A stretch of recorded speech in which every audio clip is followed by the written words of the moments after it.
veterans living in the United States today. 19 million men and women who've lived extraordinary lives.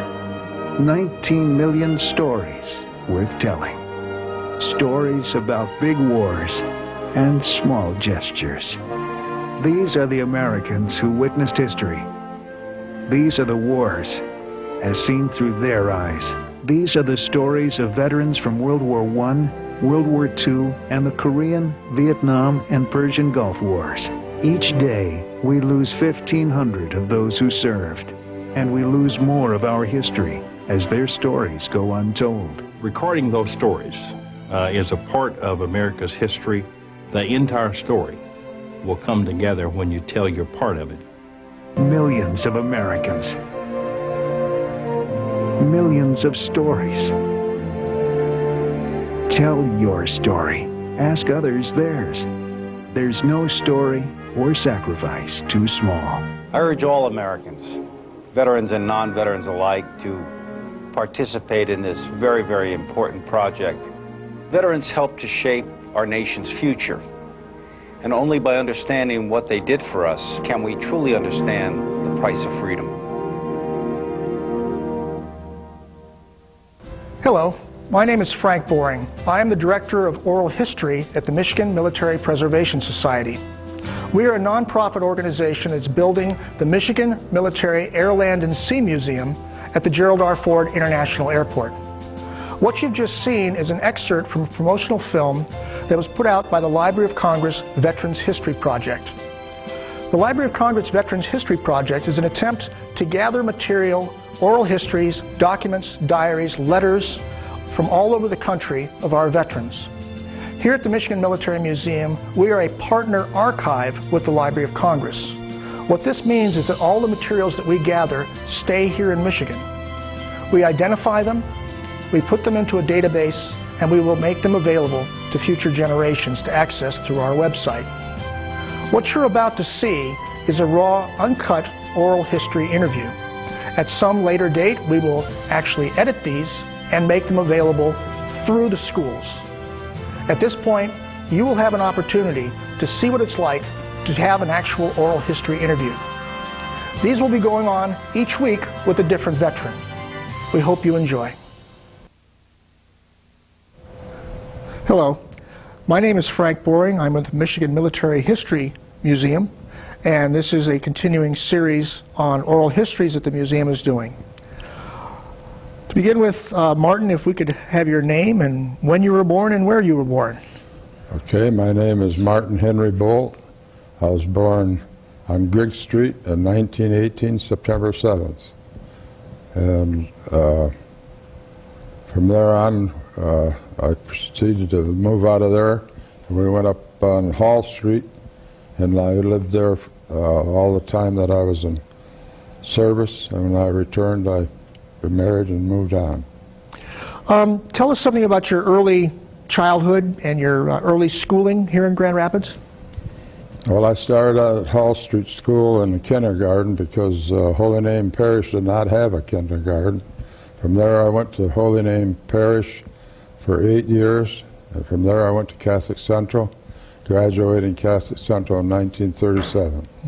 Then I did one fall semester at Davenport College and decided I didn't want to do office work and went out into construction.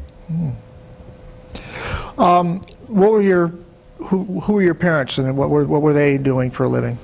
Well, my mother and father were both born in the Netherlands, and my father came here in '89 and took a job in a furniture factory, saved up enough money to send for my mother.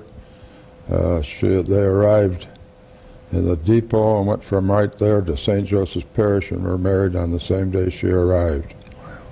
And that's quite a few years ago, back in the 1800s. Yeah.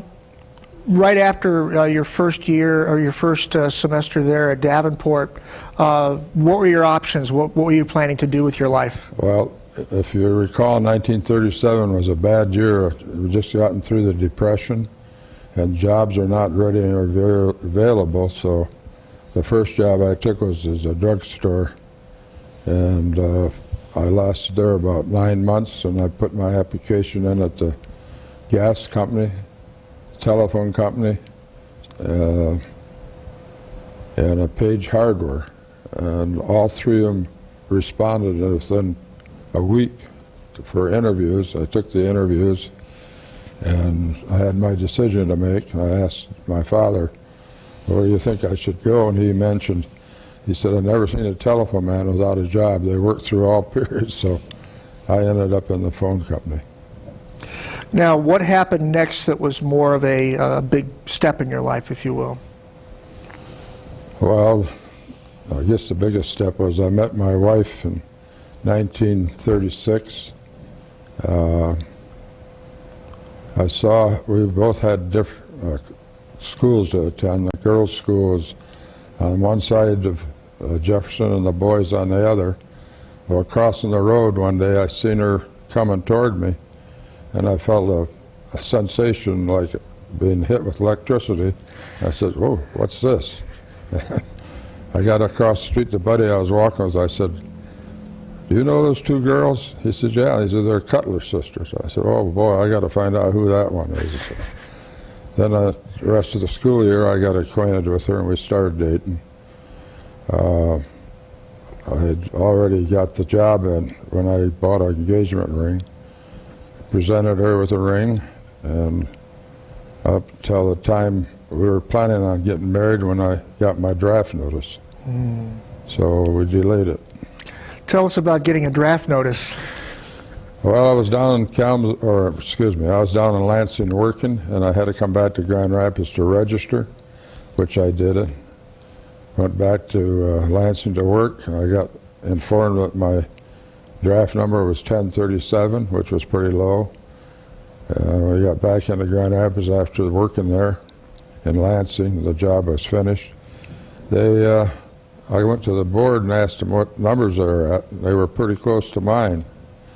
They were probably in the 400s. And he said, he's a Dutchman, he says, if we go through all these numbers, he says, and then we get 10 good names, we take them, 10 at a time. I said, oh, okay. So I said, how long will it be? He says, oh, you got it till summer. It didn't work out that way. They called me in April, and I got my dear letter from them saying that you've been selected.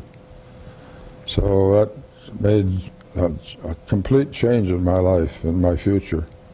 Not knowing then at that time it was only a year's draft, 12 months. So I would have been out April 21st of 1942. So we planned on marrying first, and our parents and her parents said, oh, it's a good test for your love, wait a year. And if you're still in love with each other, then get married. They didn't want us both down there in another city, her being wife to a military man, and I guess they were right in that respect. What was the mood like around you? I mean, you were not in war yet. No. But there were the sounds of war through the newspapers, the radio, and all that. Did you have any sense of, now that you're in the military, you're going to go to war? No, I really didn't. I just thought it was a year's training, and event we did get into war. We had been experienced enough to fight the battles, but I didn't worry about it at that time. So you say goodbye to your family, you say goodbye to your future wife. Yes, it was on a Sunday. I went down to the Union Depot, and they loaded everybody on the train. There was probably at least 100 of us at that time going in. And from there we went to Kalamazoo overnight. I said goodbye, of course, to my family and my girlfriend. And we went to Kalamazoo overnight. The next morning, it was Monday, they took us to Camp Custer, did a physical, and after that they said, you're in the service. They swore us in. A few of them failed the physicals and were sent back. So on April the 22nd, I was a member of the military service. I took my oath to serve my country loyally.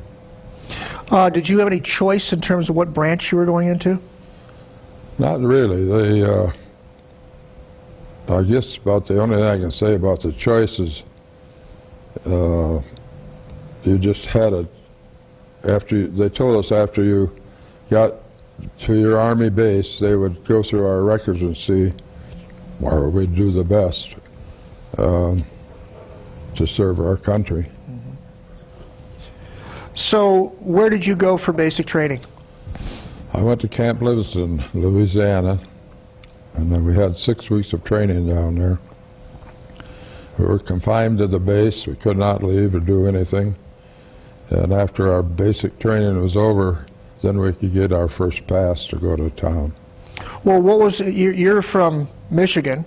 You're arriving. You've never been to Louisiana before. You arrive in Louisiana, and you're about to be insulated in this little area. I mean, give us an idea of this young man's impression as he came into the barracks and onto the grounds of this training area. Well, I realized it was a military installation. We had sidewalks made of shell and tents, 6 men in a tent, and it was basically just living what they presented us with. We had very good meals, and they had movies for entertainment, they had a gym, a few other places you could go for recreation. It seems like the 6 weeks went real quick. I knew one of the sergeants, Sergeant Marin, worked at the phone company. He was a National Guardman. So when I got down to I Company, he called me up to the first sergeant's tent and said, Bolt, he says, we want you for a BAR gunner. I says, what's a BAR? He says, well, it's an automatic rifle. It weighs about 20 pounds. And he said, it's got a tripod. He said, you'll learn about it. So I went out to a training ground, and the lieutenant stood out there telling me all about a BAR. And he said, the average life of a BAR gun is 6 seconds in action. I said, he made a mistake. He means 6 minutes. So I waited till the presentation was over, and he says, any question? I raised my hand, yeah. I said, you said the average life of a gunner is 6 seconds? And I said, I think you meant minutes. He said, no, I said it right. So when I got back to the company street, it was still peacetime. I went up to Al Marin and I said, here's your gun back and the corporal's rating. I don't need it. But that was a little bit of the humor that came while we were being trained. Mm-hmm. Was there any sense of camaraderie, or was there a sense of getting to know these guys around you?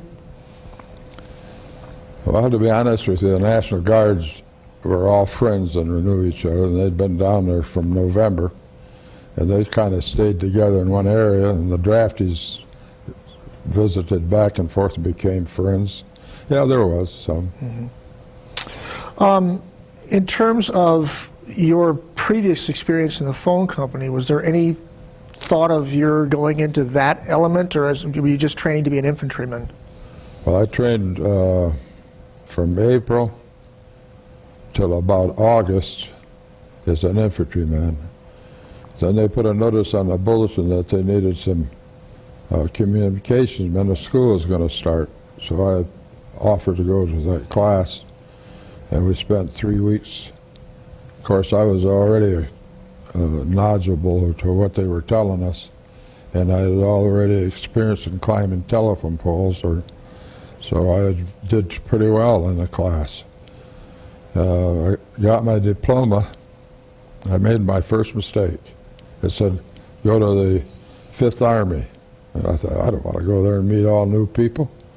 I'm used to these kids and having a lot of fun with them. So I stood there and looked at the diploma, and a buddy of mine by the name of Brown, who also worked at the phone company, said, what'd you get? I said, I got to go over to 5th Army. He said, oh, you're lucky, are you lucky? I said, you want to trade? He said, yeah, I'll trade with you. Went up and seen the major and told him what happened. He said, sure, he'll change it. So the kid went to a rear base, and I went up with a crowd up, or our men up to the wartime. Wow. But those are things that happen. Bad decision.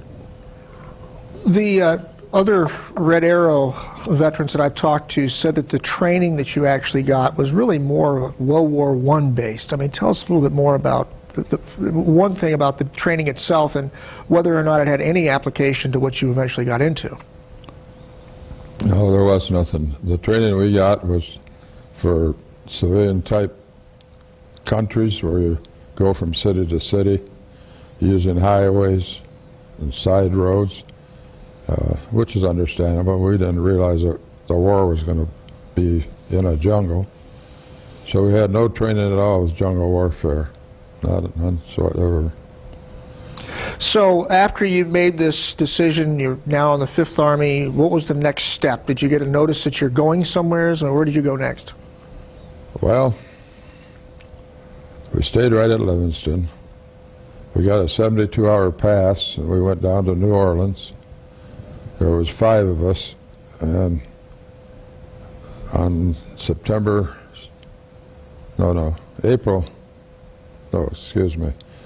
on December 6th, we arrived in New Orleans and stayed, slept in a car, with all of us in a car. Got up the next morning, and there were some nuns coming down the street, going toward a church, and we asked them a little bit of information about going to church, and she said, well, you got another hour. So we went to a restaurant, thought we'd get a cup of coffee and a donut, and there was nobody at the counter to wait on us. And we hollered, hey, where are you, where are you? He said, shh, I'm in the back room here, I'll be right out. Came out and he told us that Pearl Harbor had been attacked. So all of us said, where's Pearl Harbor? He said, well, the Japs bombed the whole city, and we lost a lot of boats, ships, and quite a few men were killed, and you have to go right back to your base. So we took off for the base. The attitude of the people had changed. Before being down in the South Country, it seemed like they didn't want much to do with us. They didn't invite us in their homes, per se. Didn't offer to buy us a round of drinks or anything. Well, on the way back, we stopped and had a couple of beers, and they offered to buy everything for us. It just changed overnight. Yeah. Was there any sense of, and I realize it's a long time ago, but was there any sense at the time of where you were going to go? You guys are heading back to base, the war has started. Any idea where you were going to go? We had no idea. I'm sure the officers got information, but they didn't pass it to us. I got back to the base the night of the 7th. In the morning of the 8th, they said, load up, we're going to go down to New Orleans on guard duty until we get a different assignment. So we came right back. I was stationed at Lake Pontchartrain, camped down there, and went on guard duty on the bridges, and that lasted about 4 weeks, probably a month, then we got orders. You know, Martin, today's audience, if you will, thinking about guard duty in the United States, would probably think in terms of guarding Fort Knox or something like that. Yeah. So let's try and get a better idea. You were guarding, what were you guarding and why were you guarding it? Well, of course, they were afraid of sabotage, and that's what we were out there to do, was to protect the area that we were assigned to and to be alert in case you'd seen anything suspicious. Cars would be stopped and searched. If there was something in the trunk, they'd pull them over if they were suspicious of anything. It was basically keep an alert eye on the civilians and be sure that they weren't going to do anything that like the terrorists are doing today. Mm-hmm. I think that's a good connection there, because it's hard even for someone like myself to even fathom that we'd have to have guards in the streets of Louisiana or New Orleans or St. Louis or anything else, but this actually did happen at that time. It sure did.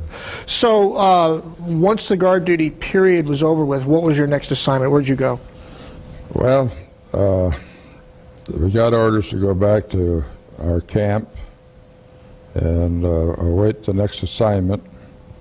So we were back there about, a month, no, not quite a month, but we were there a couple of weeks when they got us the notice that we were going to go to Fort Devens in Massachusetts, and I stayed in, there was always a forward echelon, the main body, and a rear echelon, and I was assigned to the rear echelon. So the first group went out, and then the second group went out about a week later, and then we were to follow up. Well, in the meantime, while we were waiting all those period of 2 or 3 weeks to get notified to go ahead. They put a sign up on the bulletin board, Cooks and Baker Store School.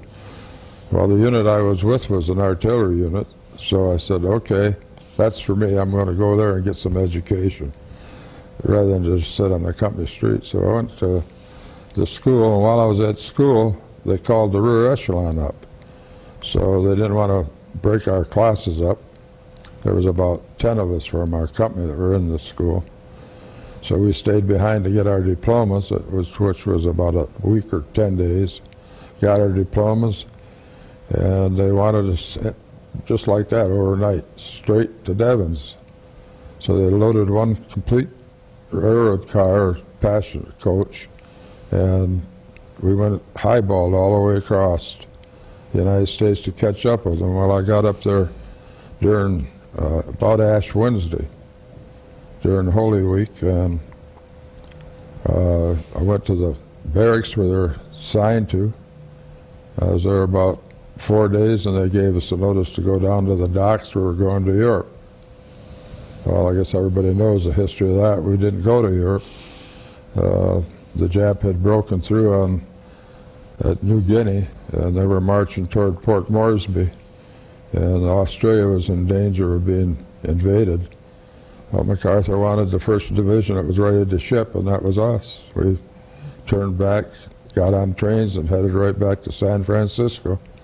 We were there about 5 days. They loaded us on the boat.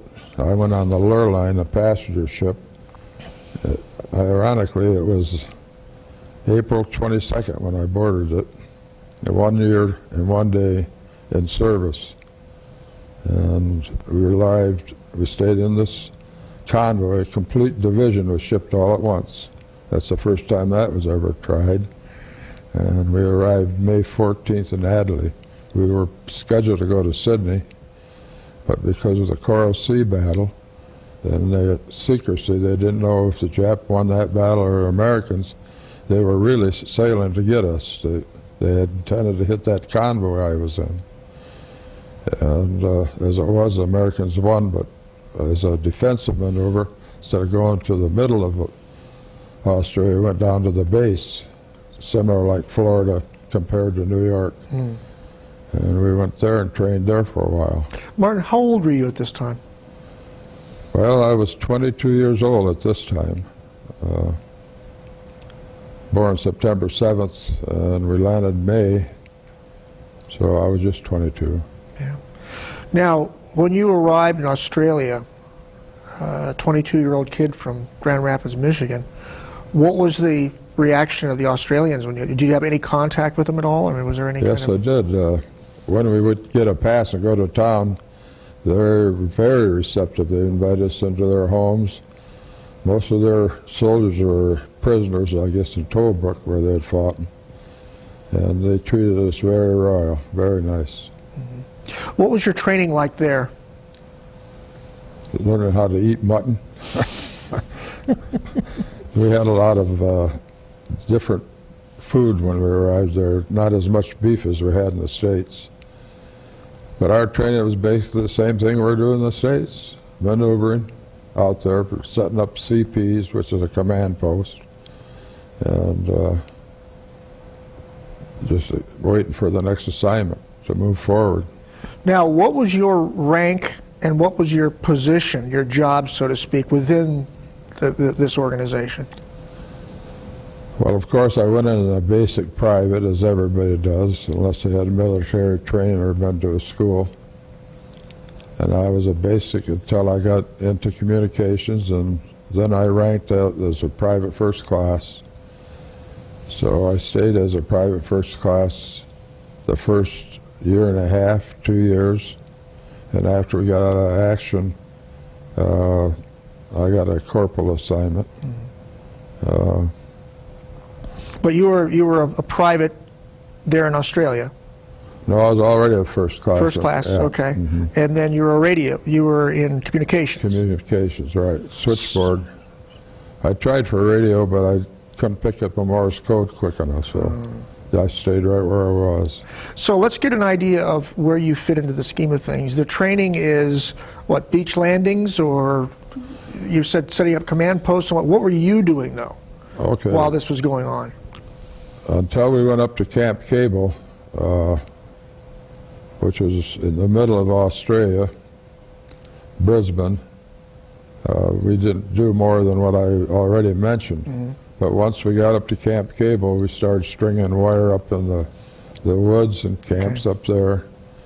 We had to string wire from every company back to the command post. My training then was just basically switchboard maneuvering and stringing wire, beach defenses and things like that. I think because it has relevance later on in New Guinea, what does stringing wire consist of? What's involved with doing that? Well, it's a paired wire, and they came on reels about 18-inch drums and about 6-inch in diameter. It was a field wire. You'd climb a tree or a pole or whatever was in the jungle.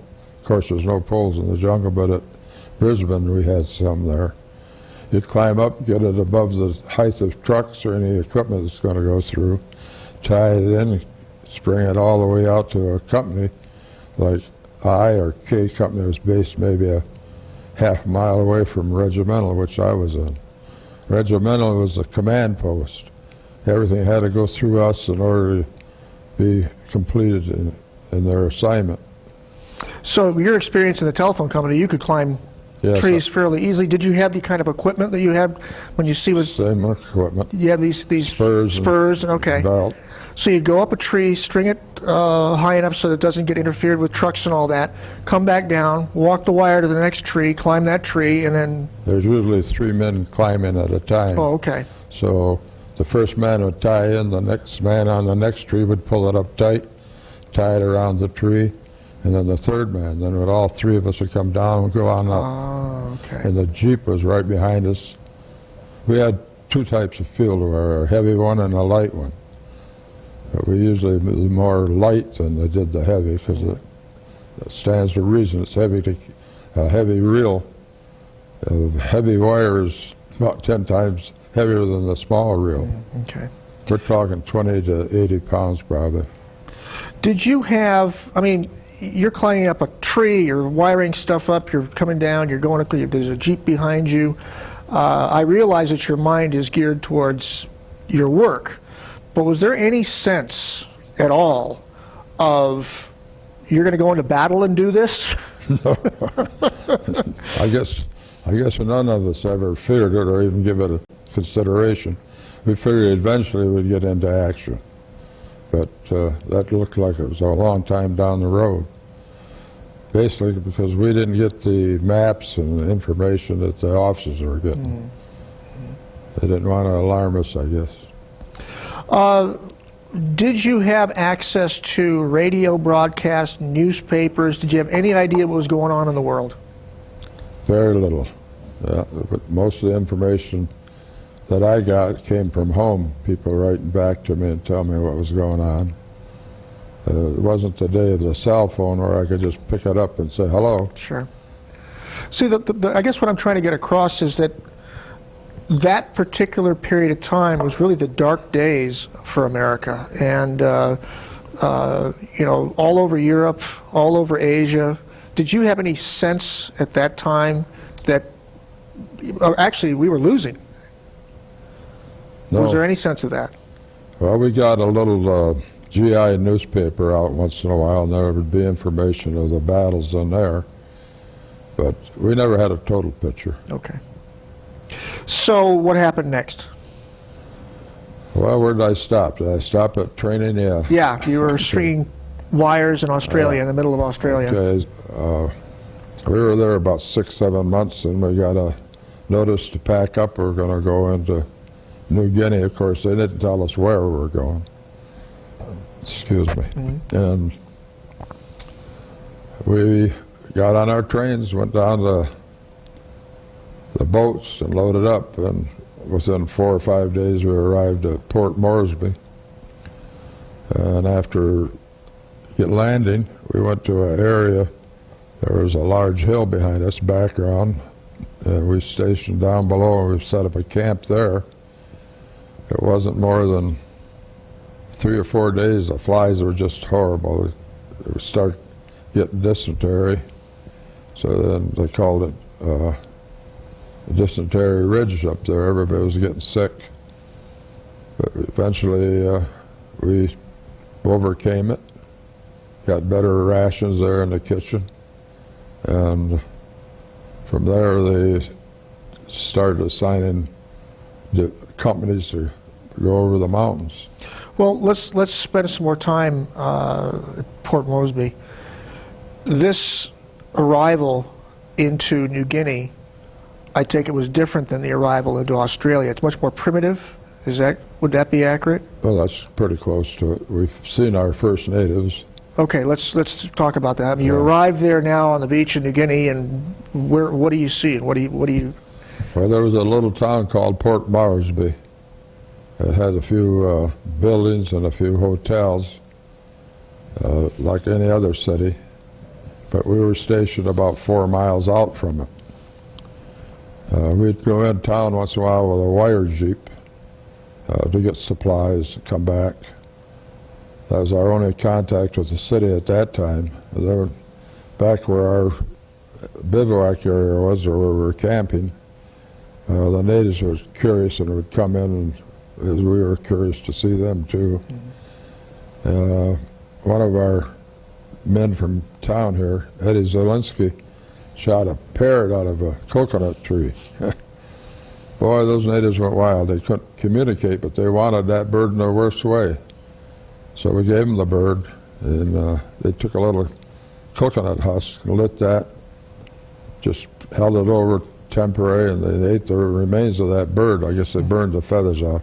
All of us gagged and left. But the whole thing went too quick. We were moving out. We were told we were going to fly over the mountain. Well, the first bat, or I'm not sure, was it the 2nd Battalion that went over the mountain? I forget which one it was. They were able to walk across, or try to get across, because the Japs were halfway up the trail. It took them 49 days. Well, when they secured the area and the Japs are in retreat, they flew us up to Dubador, and we landed there. We flew in 40 hours, but it took them 49 days to go through mud and rain and water over the mountains. And then we had to walk 11 days to get to Buna. Well, let's start with the arrival of your aircraft. You landed at an airfield. Give us an idea of what you're seeing around you. Well, I saw a lot of jungle and the flight going over and crossing those mountains. It was a kunai patch grass field where the natives have trimmed the tall grass down. It was a rough landing, but it was landable. They had pretty smooth ground there to the extent for the approach. But as I got into where the grass was, it became a little rough and bumpy. Our particular plane, as it came in, the right wing hit a branch of a tree, put a dent in about the size of a football. And the pilot said, well, we're lucky we didn't lose the wing. He took it gradually, and the rest of us sat there shaking our head. And while we landed, the first thing we seen was wounded on a stretcher. They had carried him back that far, and some of them were come back on a jeep on a trail that was built. And we knelt down and talked to the guys that were wounded, and that was our first taste of what it was like ahead. We spent half of the day there organizing, and then we started up the trail. How many men are you talking about? Well, in my company there was at least 250 men of wartime strength. I would say 4 other companies came in and landed the same day we did. Probably close to 1,000 men. What was the weather like? Oh, it'd rain every day. All of a sudden a storm would come in, lightning, thunder. It always had a sun immediately afterwards, and your uniform would start steaming. Yeah, let's talk about what you're wearing and what you're carrying as you're walking these 11 miles. Okay, when I landed, I was wearing a fatigues that were green in color, and a fatigue hat plus my full pack and a helmet and an entrenching tool. We started up the trail, started going over another mountain. I was probably number 40 in the trail going up, and by the time we had walked 2 days, first night we sat with, it started raining in the jungle, and I sat in between a tree that had fins like, with my back against it, a shelter half on, sitting there most of the night trying to get some rest. At that time I smoked. I used to light a cigarette under the poncho and just smoke so it wouldn't show well, keep it dry too.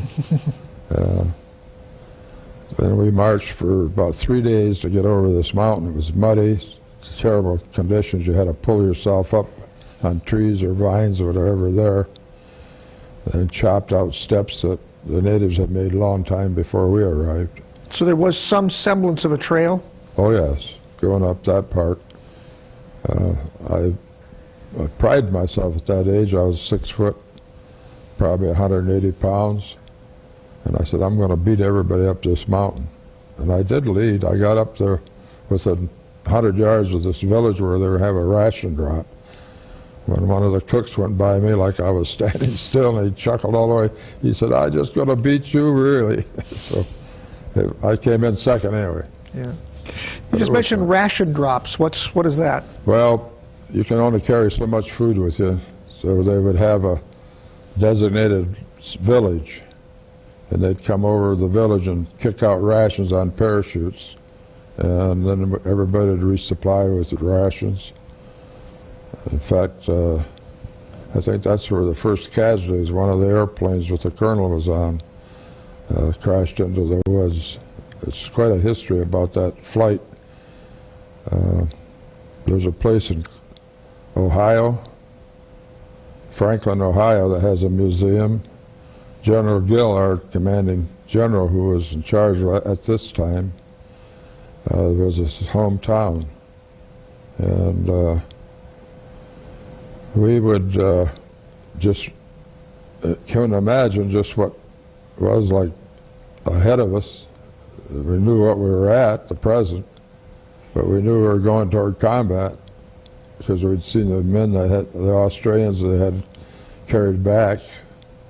The Australians were engaged, and we took over the war from them. We relieved them. Did you hear the sounds of battle as you're walking? No, not until we got up to the Buna area and Sandanana. We didn't hear anything, gunshots or artillery fire or anything like that. But on the 11th day when we got there, we were in the rear of the Australians, and they told us we were going to relieve the Aussies and take their positions over. And that's when we drove up, walked up into the positions. We had a string wire now because there's outposts out there that need information. Sadly, there was no maps. Those officers that were civilians had nothing to work with, just a little plantation map of where coconut trees were, where the rivers were, where the trails were. The rest was all jungle. Now, what was your job when you arrived there at that encampment in Buna? First thing everybody did was dig a foxhole. So you had a place to go in case there was any strafing of the enemy and by the enemy. And after that, we set up a switchboard, probably 36 inches long and about 18 inches wide, with about 12 drops across, what you call a crank, and a little lever would drop down. Well, on the back of it were 2 posts where we had to put our wire. And our sergeants told us where to go. Now, what was that hooked up to in terms of the wires? Where were they going? Did you know, or did you have any idea? Oh, yes. Okay. Through the training we had, we knew we were going to put field phones out there for the officers and sergeants to use. And they would go out to all the companies. They would go out to outposts where artillery observers were spotting or air cover. So at times we'd be beyond the enemy lines and in back of them where the outpost was, so they could observe the enemy when they moved. You know, in today's age of digital phones and all this kind of stuff, let's try and get a better, clearer idea of, you are now in Buna, you've got this switchboard which has the ability of plugging in, Yes. and that plug ties you into a wire which goes out to an outpost, or it goes Right. out to another area. That's correct. Okay, this is physical wire, so if a bomb goes off and blows it up, you no broken. longer have that connection. That's right. So you're now there, the wires are set up. What were you actually doing? Were you taking phone calls? Were you Well, plugging? I was never a switchboard operator. They Okay. had certain men that were assigned for that. But if you can visualize the switchboard having a little crank, if you cranked it and it went around easy, that meant there was something wrong. Nobody would answer on the other side. That wire was either broken by one of our troops stumbling over it, or it was broken by an explosion or deliberately cut. And until that happened, we stayed right back in the command post. And once the sergeant came up and said, Bolt, Rivetta, you got to go out. The line's open. So we'd go up to the test board, or to the switchboard, and I said, which line is it? Well, it's Beach Red. Okay. Well, we knew they were all tagged. The lines were tagged. We knew which one to follow. And they would give us a 12-man squad to protect us while we were doing the looking for it and repairing it. And that's strictly what my duty was at that time. Now, are you talking about actually leaving headquarters, following visually a wire until you come to the point where It was broken. and then repairing Repair it? And coming back to the regimental headquarters. Well, give us an example. Do you remember the first time you had to go out? I have to think for a minute. If not the first, perhaps just one of the memorable Yeah, well, ones. they were almost all similar. We'd get a rifle squad and follow it out and repair it. A couple of times we got ambushed, and the rifle squad would do the work, their job they were assigned to, would spread out and protect us while we were repairing it. We always had a little bit of slack in the line so they could pull it back to the trail.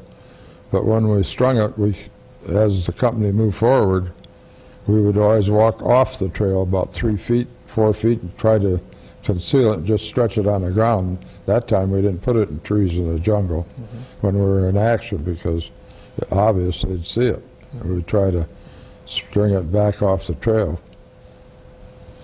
Let's talk about an ambush.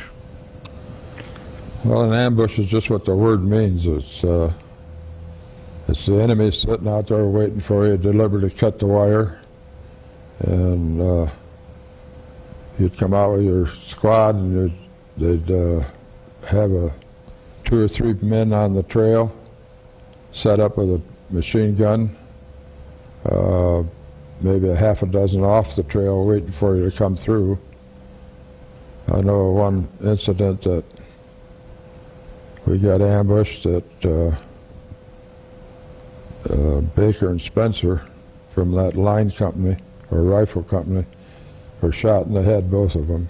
And the sergeant in charge said, they're dead, they're hit in the head, there's no sense of getting their bodies now, we'll come back later. So we withdrew and sat there and called for mortar fire. Mortar is a shell that's put in a barrel and flung forward. They usually do the first round in smoke to see how close they are to you. Maybe another round of smoke, and then all the motors are adjusted to the degree and height. And then the sergeant would say, fire, well, and maybe 50 to 100 shells would go in the jungle, or they'd take off. You could hear them screaming when it got in too close to them. On one occasion, if you visualize a triangle, the wire was cut on the A side, and we got up to repair it when the lead scout held a hand up and said, they're setting up a machine gun. And I, being anxious to get back to the base, said, let's charge them and throw grenades at them. Get out of here. Sergeant, no, there's too big of a company there. So in the triangle, they were going to walk back across to the B side of the triangle and try to go up that way. Well, when we went down through the jungle, down off the trail, and walked through an area where they had camped overnight, well, that gave us a lot of information on the number of fires that were cold ashes, their ration cans and rice stuff that they were eating. So they estimated that probably 100 men were in that group. So we got back to B side, called in the information and told them that we were be coming back on the B sides, not to fire at us. And that's when the engagement started. I didn't have a compass, but fortunately the sergeant did, and he knew how to read it, and he got us back safely. But we still had to go up there and repair that wire. Well, when they threw all those mortar shells in there, that cleared them out of that area. So then we went back that afternoon and repaired it. There was, they estimated they killed about 40. I didn't go into the area where the shells were, the riflemen did. I did my job and went back. But that's the type of ambush you could run into. And some days you could go out there and wouldn't be nothing but the wire broke because somebody needed a piece of wire for equipment. They cut it, or just out of grabbing it and walking up there, they might have broken it. You were talking about calling back in. Were you using crank telephones? Right, okay. a field phone. So you've got a wire that's strung out there and it's cut at a certain point, but you would, how would you? Put it on our phone.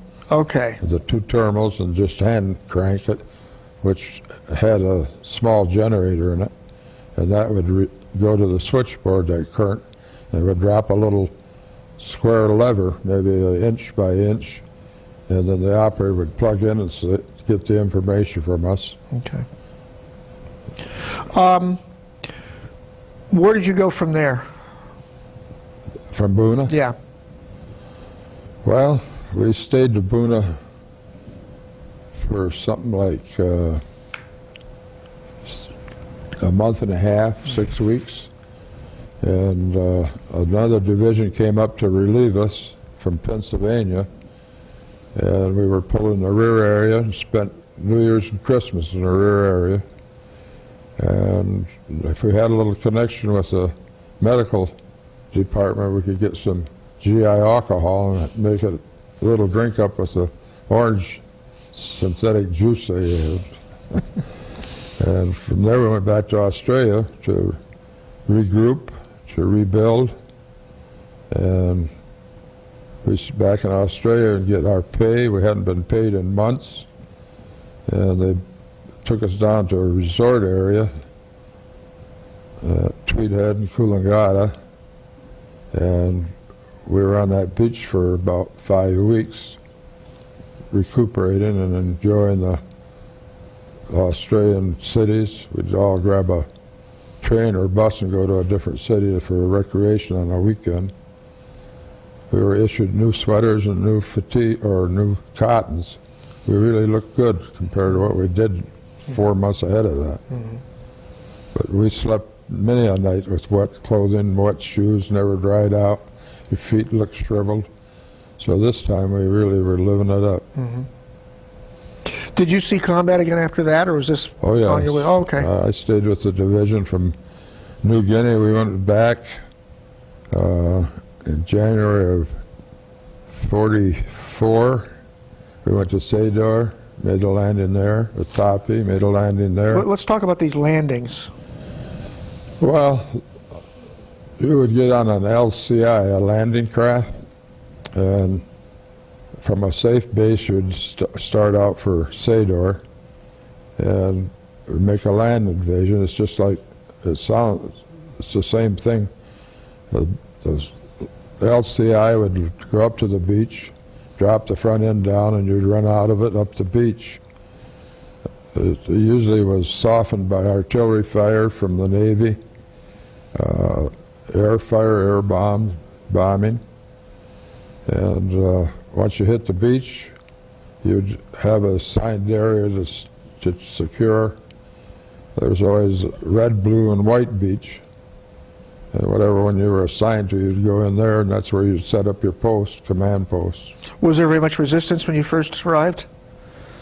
I can't say there was any great resistance. There was fire, of course, and soldiers were hit, killed, but it's nothing that heavily mechanized. The first wave always got the original fire, and I was coming in either on the second or third wave of planes or boats that were in there. But it's hard to tell you, people that aren't acquainted with any of it, what actually was. Everybody running for safety to get up in the jungle.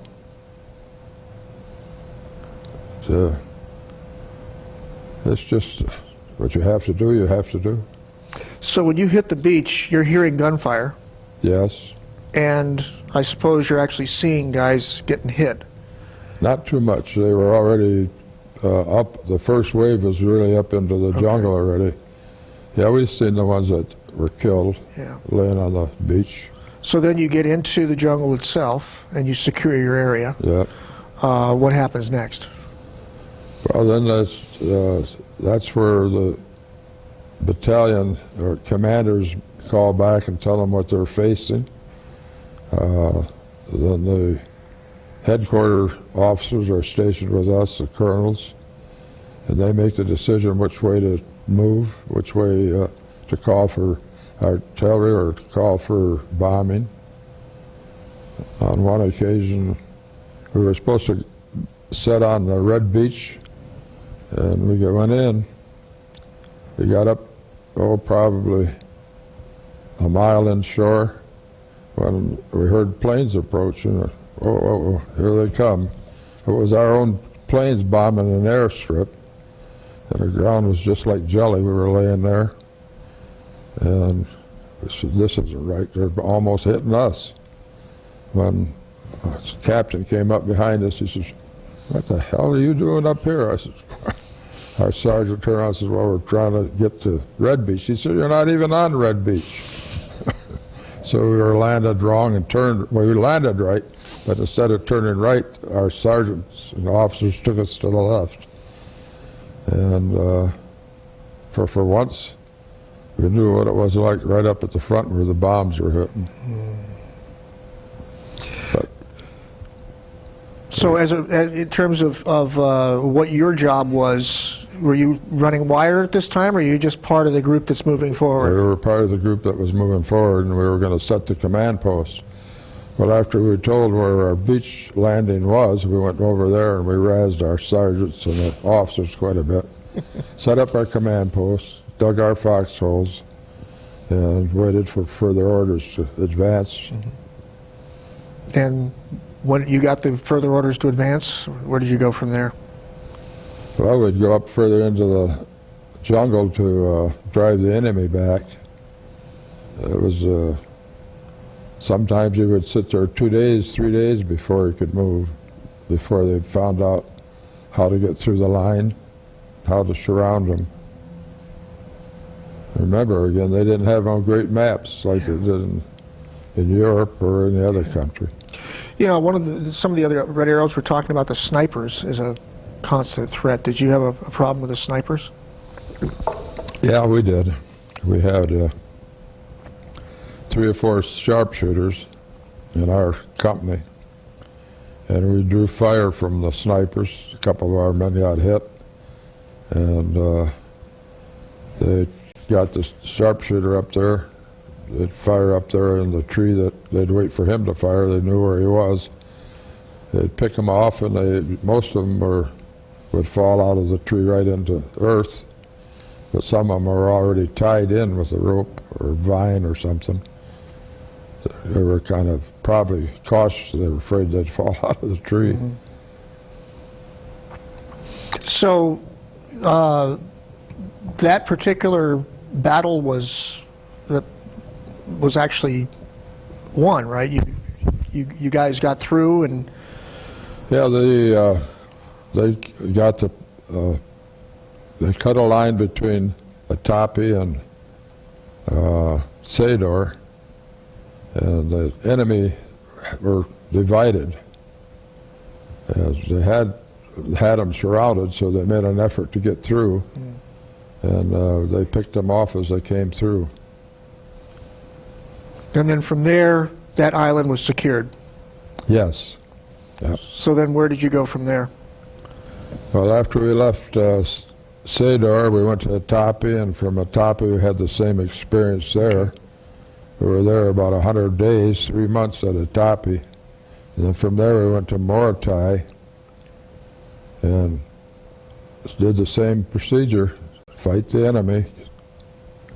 And then from there we went to, yeah, I did say Morotai, didn't Yes, I? Okay. yes. So there at Morotai we were told we were going to be MacArthur's division when he landed for returning. So we practiced marching, would you believe it, in the jungle. For about 2 weeks we were marching completely every day to make us look sharp and organized. And well, that's where we're going to go. We're going to go to Manila. But in the meantime, on Leyte Island, the Jap had broken through the defenses there, and they needed another division. And that was us. We were ready to go, so we got rid of our cottons and all our nice-looking wear and put on the old uniform again. Made a landing at Leyte on, January '45, and secured the beach, went up the trail, and it wasn't long after that we got into an engagement with the enemy. Drove them back. You have to remember we were forced to face the most, well, the Japanese Imperial Army is just like the Marine, their best division, never been defeated. Never any obstacle that they went to get, they were successful. And the 32nd Division was the first division that defeated them completely at every place we met them. What, I've talked obviously to the infantry guys, I've talked to other members of Red Arrow, but when you go into an engagement with the enemy, what are you actually doing? Well, what we're actually doing is communication was so vital because one colonel had to know what one company is doing and another company is doing, so they could maneuver through the jungles and get behind the enemy lines or wait for them to come down the trail. I would string the wire, we would string the wire out, so they had communications. They also had a radio operator with them, with the old hand crank generator, and they'd send out Morse code. Well, we'd wait till we got orders to move forward again into another area. I guess it may not be clear to people the kind of danger you were in, because while an infantry guy is literally there with his gun and he's looking to defend himself or defend his fellow soldiers, your mind has to be focused on that, but you're also focused on getting the wire out into the middle of the jungle. That's true. Well, it's a duty you have to perform. Very fortunate. I was very fortunate. I never was hit. I was shot at, but I never was hit. And I can be honest to say I can't remember ever killing them Jap directly. I fired into the jungle like I was told to do or was supposed to do. but I never really walked up to a body and said, well, this is one I got. So by the grace of God, I got through the way I did. Now, that particular battle was, I mean, you only alluded to it. It was a very fierce battle. I mean, you were up against the top Japanese force, and your group overcame. I mean, that's one of the reasons why the Red Arrow is so well known, is because of that. Did you find that your enemy was, as their reputation deserved, that they were a fierce enemy to fight against? They were very well trained, they were very clever, they were very well camouflaged. They used to come out of spider holes. You never know where they would be next.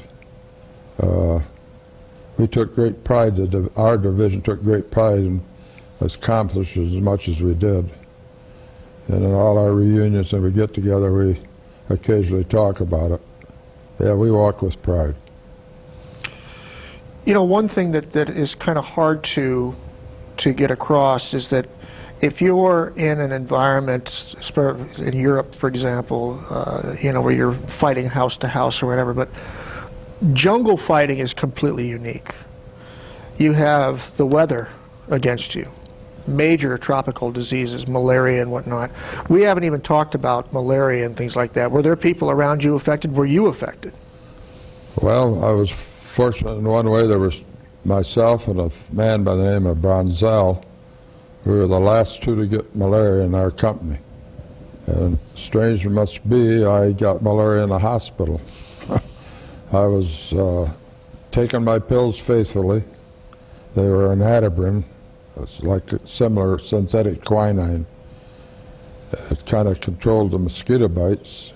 And I went into the hospital for jaundice, yellow jaundice. And while I was in there, about 2 weeks, I woke up one night with the shakes, cold, and then hot. And I hollered out to the ward boy, came down, and he says, "What?" I said, "I got to have some medicine for, I got a fever." So he said, okay, he brought me medicine, and he wrote it in the report. My captain came down the next day, talked to me. He said, "Have you ever had malaria before?" "Never." He said, "Have you been out of the hospital?" "No, I haven't. I stayed right in the hospital." "Have you had any visitors?" "No." He said, "Oh, nuts." I said, "What's the problem?" He used a different word. And he said, "I got a call for spraying the whole hospital area because you got malaria right here in the hospital." So that rest of the day they were spraying the area with planes to get any of the mosquitoes that were in there. I also had amoeba dysentery. It's the worst kind of dysentery you can get. It's a little parasite that clings to the bowel wall and ulcerates it. It eats away at the bowel. And I had that. It took something like maybe 4 months for it to clear up. It's just unbelievable how miserable you can be and have all these diseases and illness.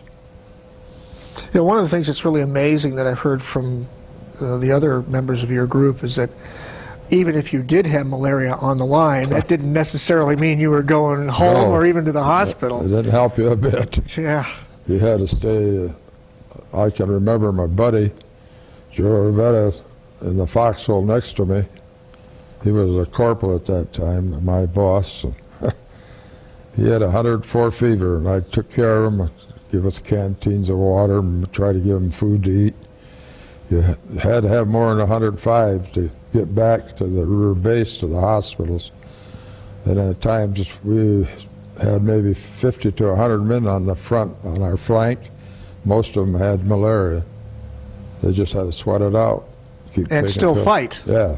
I mean, that's the hard thing. I mean, malaria makes you so weak that a gun becomes very, very hard to handle, and still having to shoot it and defend your life is just, it's hard to even imagine. It's impossible that the human body can stand that much pain and misery and still be able to fight. You're right. Now, what happened when you got out of the hospital? Well, I had lost I was probably down to 120 pounds. I'd grown a mustache, and I went back to the company street where they were based in Lady, and I walked up the street and I hollered, "Hi, Jim, how are you?" The guy says, "Well, who are you? You a replacement?" I said, "No, I'm Bolt." He said, "Ah, no, you're not Bolt. I don't recognize you." I said, "Yeah, I am." "Oh," he said, "you're so skinny." Well, that's what happened. That diarrhea did that. In fact, they had me on baby food for something like 30 days to see if they could stop it. I wasn't allowed any solid food. Well, they hand out a yellow slip for the baby food and a red slip for the meat. So when you went through, you had to give a slip. And I traded a couple of times. The guys were playing cards and didn't want to go to dinner. I said, "Give me your red slip. I've always got to have something to eat solid." But that's some of the humor that happened down there. So after you got out of the hospital, you got back to your unit. What happened then? Well, I got back to the unit. They were in a rest area, cleaning their equipment and doing the things that you do in a rest area. When we got orders to leave Lady and go to Luzon, and we were going to go up the Verde Trail. So around January 45, we went up to the Verde Trail. Our landing was safe because it had already been secured, and we came in, talked to a few of the natives in this village, and waited for further orders. And the enemy had a bonsai attack, which is all-out attack, and scream, and they run at you and fire at you, and I kind of figured they took a little dope to get that high. They really worked them up. And we had to go forward and get the land that we'd lost on the trail. So we went forward, our division did, and we started our mopping up from May 45 to August of 45. Gave us a total of 660 days of combat, which no other division had done. But that's where I was discharged, or started my return. It was at Luzon, the Philippines. So you never got a chance to watch MacArthur's return, huh?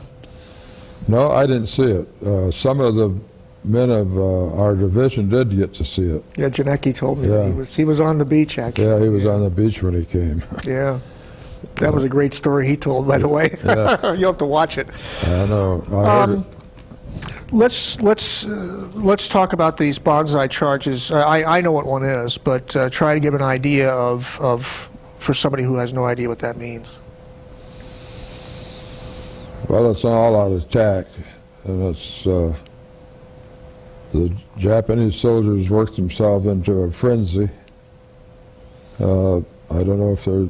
Do you know if they were using dope or anything? You don't know either. We suspected they did because they came charging at us. Looks like they were insane, just disregarding their lives at all. They just keep coming, charge. Were these like bayonet charges or just? Bayonet and firing while they were running. And they just come out of the jungle. It Right. just comes tearing at you. And you just have to just shoot and shoot to, okay. I didn't get down the shooting into it, but from the stories I heard from the other men, they'd fire their machine gun, the barrel would get red hot, and they'd have to replace the barrel or get another gun. And they just kept coming. Yeah. Where were you when these were happening? You were still In the command post. In the command post, okay. So you're actually part of the team that's hearing Yeah, we're what's about happening. a half mile behind the line. Okay. And we could hear the firing and shelling and grenade explosions. It wouldn't last too long, maybe a total of 15 minutes of either successful or were defeated. Mm-hmm. Was there any sense throughout, I know this is a very difficult question to answer, but you were listening to all the different communications, and you're part of the communications team. Was there any sense at all that you guys were either winning or losing, or?